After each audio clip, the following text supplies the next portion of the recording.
Mônica! Que bom você aqui hoje, bem-vinda mais uma vez. Obrigada pelo convite de novo a gente aqui. Adora. Hoje tem gente que tá incomodada, que eu estou falando cocô, porque eu estou falando cocô, pode falar do jeito que você quiser. Mas é cocô mesmo, não é, amiga? Pode falar cocô, fezes, número 2. A doutora usa fezes, né? Que eu sei pode usar do jeito que você quiser, contanto que seja entendida. Contanto que seja entendida. E por que que Bia hoje teve a ideia de trazer a doutora? Porque a gente perdeu o Preta Gil na última semana. Isso.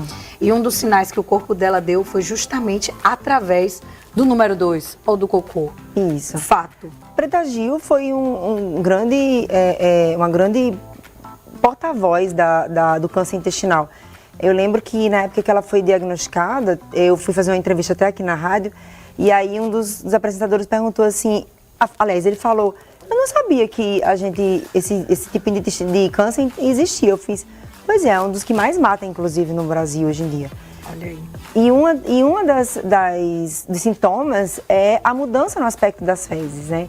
É aquele paciente que às vezes começa a perceber que as fezes estão mais finas, que foi o caso de Preta Gil, né? O afunilamento das fezes, aquelas fezes mais achatadas.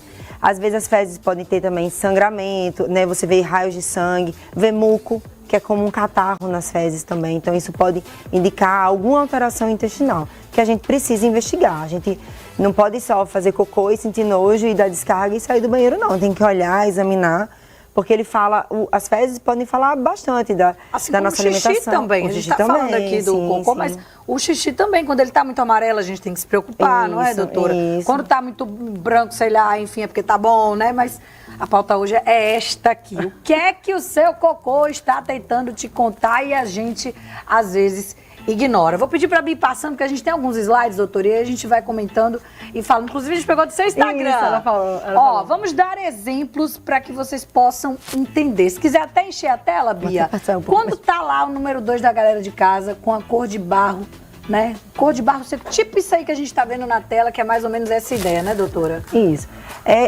As fezes, existe uma escala chamada escala de Bristol, que ela fala os aspectos das fezes. Ela vai, o primeiro delas são cocô de bolinha, então ela tem toda uma escala, tanto vai da constipação como o cocô ideal, como vai para a questão do paciente tem diarreia. Às vezes eu até entrego essa escala para o paciente me dizer, olha, como é que é as suas fezes? Porque às vezes tem paciente, você falando sobre constipação, e tem muito paciente que fala assim, mas eu vou ao banheiro todos os dias, eu não tenho intestino preso. Aí eu pergunto, como é que é seu cocô?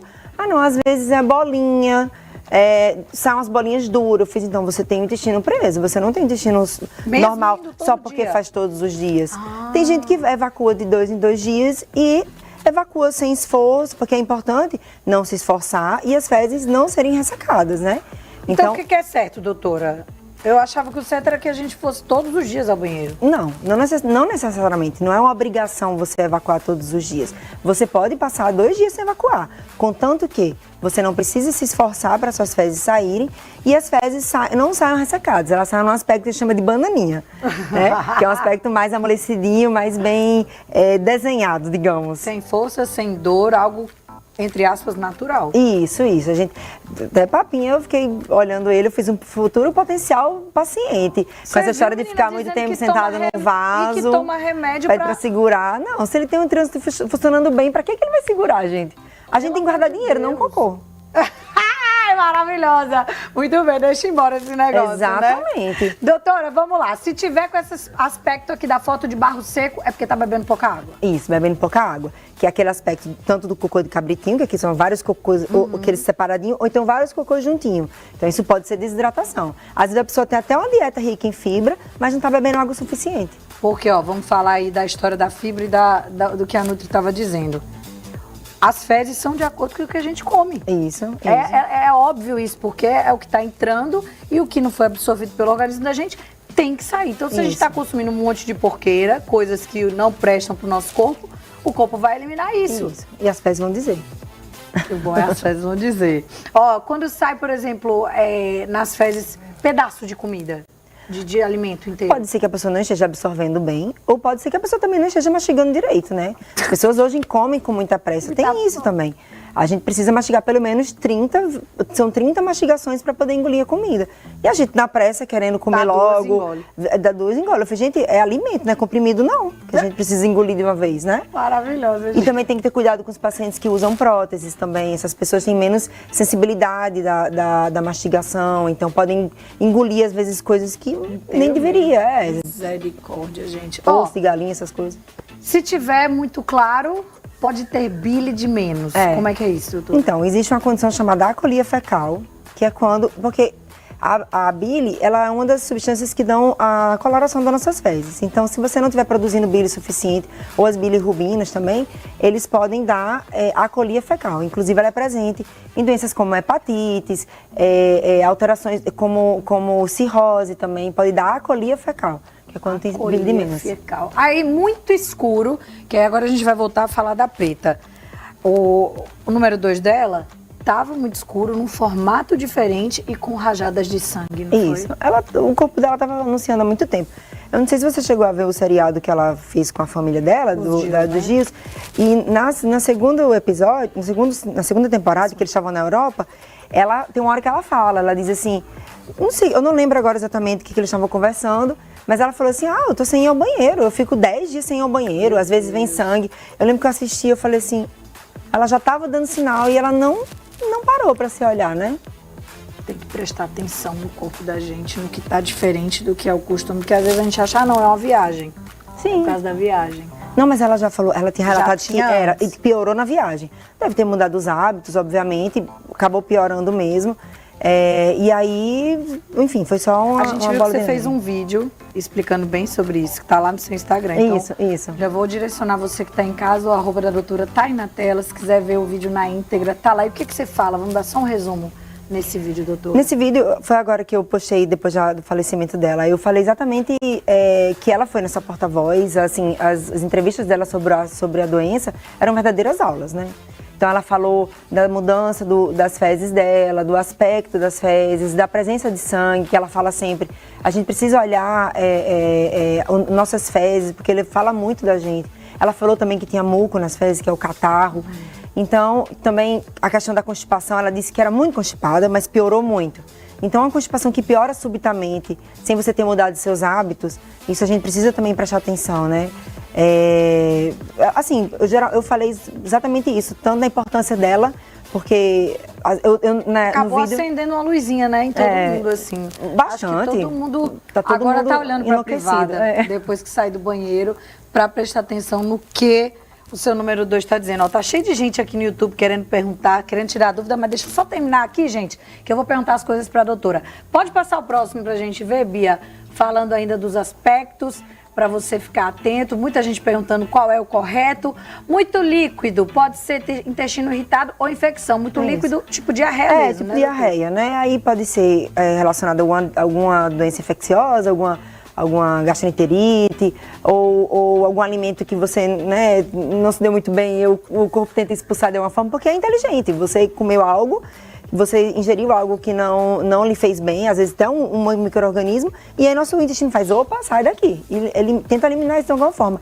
Tanto é que é o veneno que quando as pessoas estão com diarreia e falam, eu tomei um remédio para prender. Não é para prender. Diarreia infecciosa aguda, que são aquelas que estão no primeiro, segundo, pode durar até 15 dias, a gente não tem que segurar, a gente tem que deixar o nosso organismo mandar ele embora. Negócio, pelo amor de Deus. Bota mais um, Bia, pra ver o que mais que tem aí, que eu tô doida pra mostrar o que é o corretinho. Que no final desses slides tem a bananinha. Aí, ó. E o cocô ideal, macio, formato de banana, evacuação fácil, simples assim. Isso. No formato de banana. Meu Deus, que resenha, gente. Que engraçado. E a gente fala tanto da banana também, né?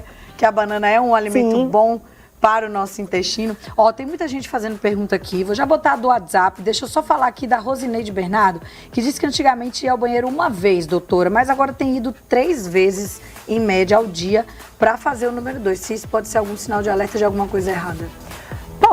Pode ser um sinal de alerta, né? Principalmente, a primeira coisa que a gente precisa investigar, como estão os hábitos alimentares dela, né?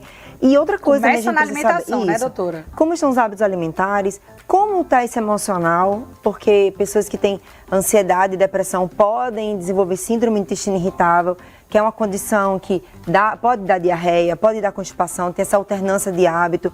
Às vezes tem paciente que refere muita dor abdominal, distensão.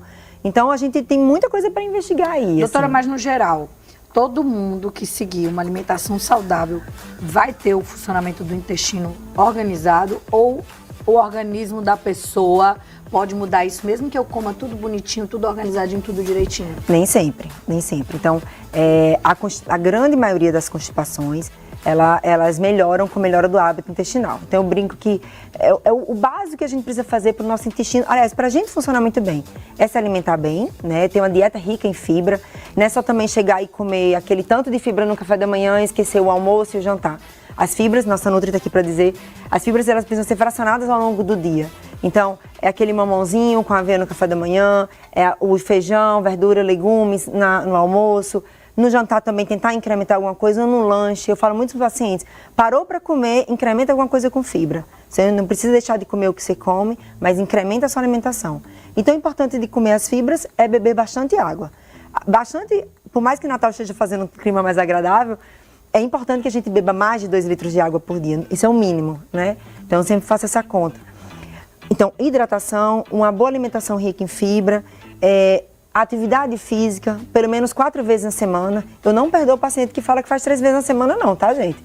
A gente tem 7 dias na semana, então a gente pelo menos se mexe 4, né? Vamos falar, então. Então, são atividade física e uma boa noite de sono também, né? Então, isso básico, tudo funcionando né? bonitinho e seu intestino não está funcionando bem, aí existem outras causas. Aí pode ter um retardo no funcionamento, uma coisa do paciente, né? Às vezes tem um trânsito mais lento, tem uma condição chamada inércia colônica, que é quando o intestino realmente não funciona tão bem, assim, ele é mais lento do que o normal mesmo. Tem até alteração na musculatura do assoalho pélvico, essa musculatura que dessa nossa região de ânus, vagina, o períneo. Então, algumas alterações nesse assoalho, ele pode também dar constipação. Às vezes a pessoa está fazendo tudo bonitinho, chega na hora e não consegue evacuar, por uma incoordenação na musculatura. Doutora, e quando é que a gente tem que ligar o alerta e o sinal para o câncer? Tá. O câncer coloretal, né, as sociedades brasileiras de coloproctologia, de gastroenterologia, eles seguem um protocolo americano que todo mundo a partir dos 45 anos, independente de sintomas, precisa fazer uma colonoscopia. A colonoscopia é o nosso principal exame de prevenção do câncer coloretal. A colonoscopia é muito importante ser feita. É um exame, o pessoal acha ruim de fazer porque tem aquele preparo, dá uma diarreia. Quanto mais limpo ficar o intestino, mais fiel o exame. Mas na coluna a gente consegue achar os pólipos. Achando um pólipo, a gente consegue retirar esse pólipo. E pólipos, a grande maioria, eles são precursores de câncer. Então, por isso que é importante fazer a colonoscopia, o diagnóstico precoce, né? Mas se você tiver uma história na família de câncer de intestino, né, um parente direto como um pai, um irmão, que teve câncer de intestino com menos de 55 anos, você precisa começar a fazer colono 10 anos antes da idade do paciente. Ah, tá. 10 anos antes da idade do paciente. Então, assim, você teve um parente que teve um câncer de intestino com 42 anos, você começa a fazer com 32, entende? E os sinais de alarme? Uma anemia esclarecer, uma anemia que as pessoas estão investigando, que não melhora, um emagrecimento do nada, né? A pessoa de repente está fazendo tudo normal e está emagrecendo. A gente precisa investigar o intestino. Alternância de hábito intestinal, aquela pessoa que ora está com muita diarreia, ora está com muita constipação, uma constipação súbita, uma diarreia súbita também, que está durando mais do que aqueles 15 dias, que é o período infeccioso que a gente chama, fase aguda. A presença de sangue nas fezes, a presença de catarro nas fezes. Então, tudo isso a gente precisa ligar o alarmezinho e procurar o médico, tá, gente? Nada de se medicar, nada de sair inventando de querer exame, que às vezes tem muitas outras coisas por trás para poder a gente conseguir ir atrás de uma colonoscopia, entende? Doutora, uma pergunta que eu não posso deixar de fazer, que eu já vi mais de uma pessoa falando aqui. Se o nosso hábito alimentar, se o que a gente come, pode causar o câncer também do colo retal? Ah, sim. Os principais causadores, né, que estão por trás desse boom de câncer coloretal, né, são os alimentos ultraprocessados, condimentados não, desculpa, os enlatados, embutidos, né, uma dieta pobre em fibra. Então, não quer dizer se você está sempre comendo fibra, impede de você ter câncer de intestino. Mas se você comer bastante fibra, a chance de você ter é menor. É a prevenção. Então, a dieta né? pobre em fibra, uma dieta rica em carne vermelha também.